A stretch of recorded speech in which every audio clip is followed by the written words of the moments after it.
మానవుడా ఎక్కడికి నీ ప్రయాణం?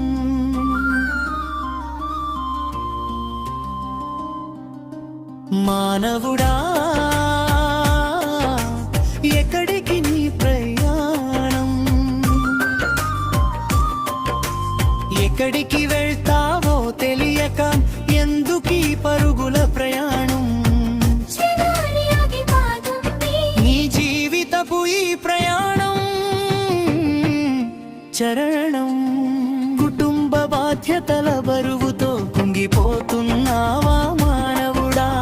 ఇడ్డలను సుఖపెట్టలేక బాధపడుతున్నావా మానవుడా?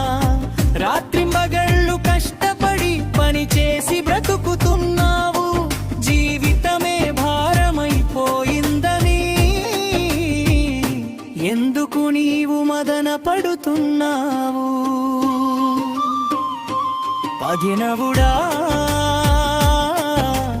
ఎక్కడికి నీ ప్రయాణం? మానవుడా ఎక్కడికి నీ ప్రయాణం?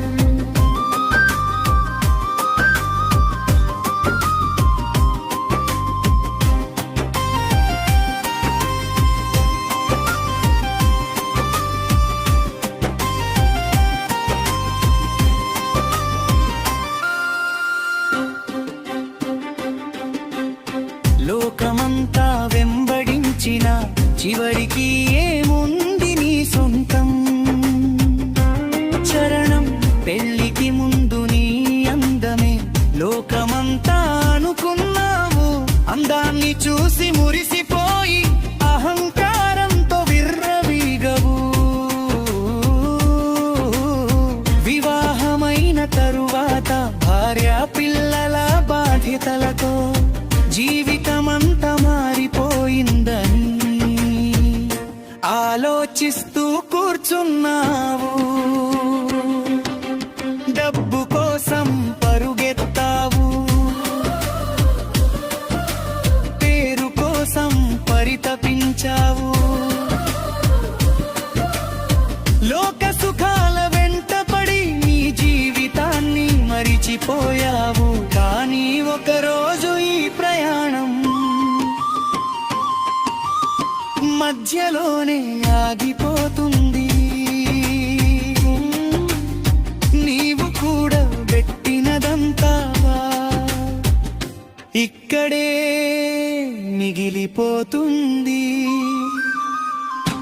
చరణందా ఒక్కసారి ఆలోచించు, నీ గమ్యం ఎక్కడో తెలుసుకో. నీ భారమంతా యేసుకిచ్చి ఆయన సన్నిధి ఆశ్రయించు.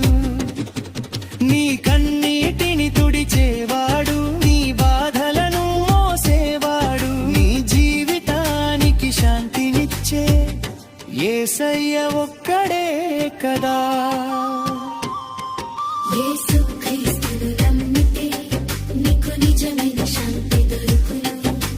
యేసయ్యను ఆశ్రయిస్తే నీ జీవితానికి జవాబు దొరుకును. ఆయన బాటలో నడిచిన వారికి మంచి మార్గం చూపించును. ఆయన చేతిని పట్టుకున్న వారిని జీవితాంతం నడిపించును.